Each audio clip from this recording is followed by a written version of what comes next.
After a restless night, we woke the next day to find that the river had greatly receded. And after a little scouting and some discussion, we collectively decided that the chance of a safe run had significantly increased.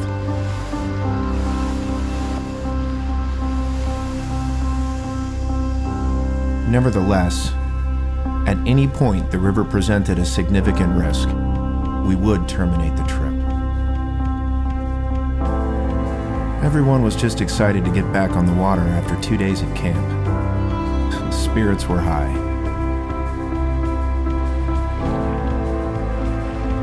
We would have to paddle well over 30 miles today to compensate for our holdover, and not knowing what to expect, we approached each rapid with trepidation and caution.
After some miles in, we began to learn the river's rhythm. We had to continuously maintain focus. It was easy to lull into a relaxed state, and it would be then you'd be surprised by a sudden boil or variant current. We saw a great deal of sieves, undercuts, and strainers, some identified by smooth water with little rise on the face of a rock, only to discover water quickly passing through on the other side. We had to pay attention.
We are at Gilbert.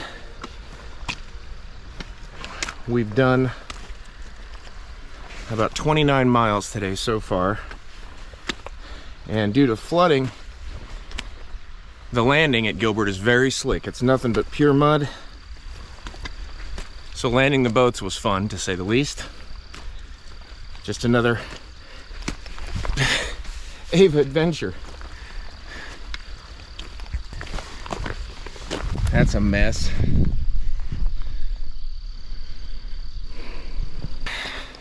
The story goes, there is supposed to be a really good store up here with good burgers.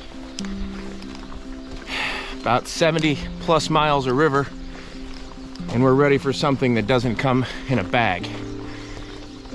But we will be rinsing our feet off before we go in, because that's just rude.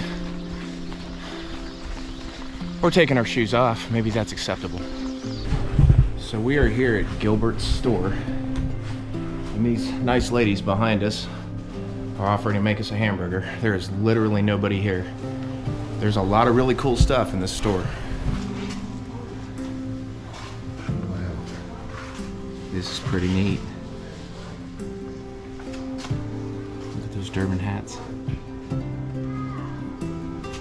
Look at this.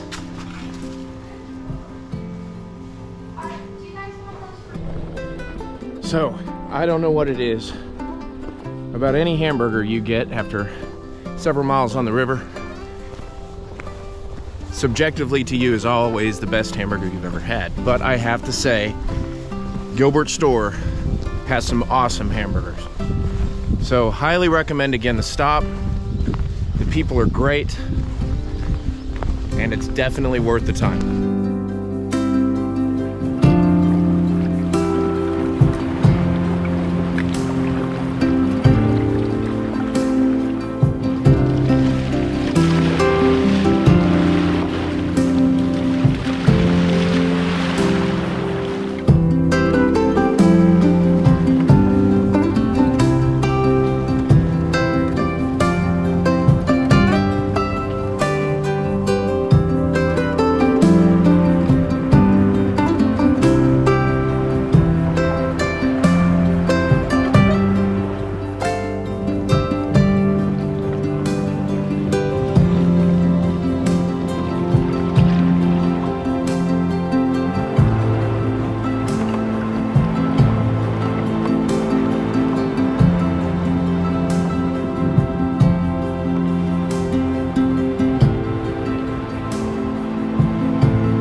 Flooding on the Buffalo is not uncommon, so we've been told by locals and officials that we make an effort to speak to before beginning a trip.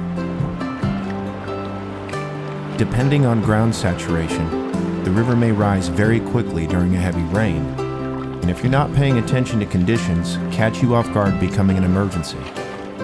It's advised to keep an eye on water gauges, especially during the early spring months.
After about 39 miles paddled, we settled into camp. It had been a long day. We were tired. And we were looking forward to a night in the hammocks.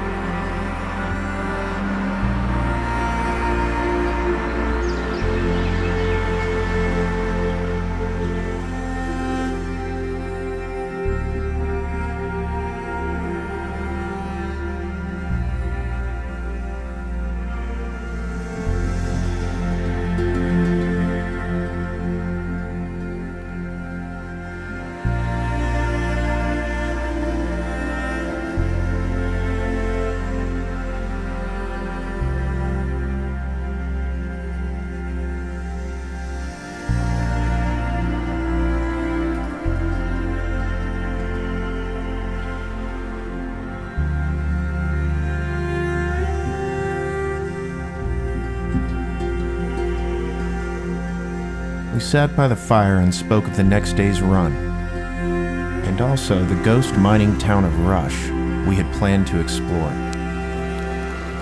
Grateful for a good day, we turned in early for some much-needed rest.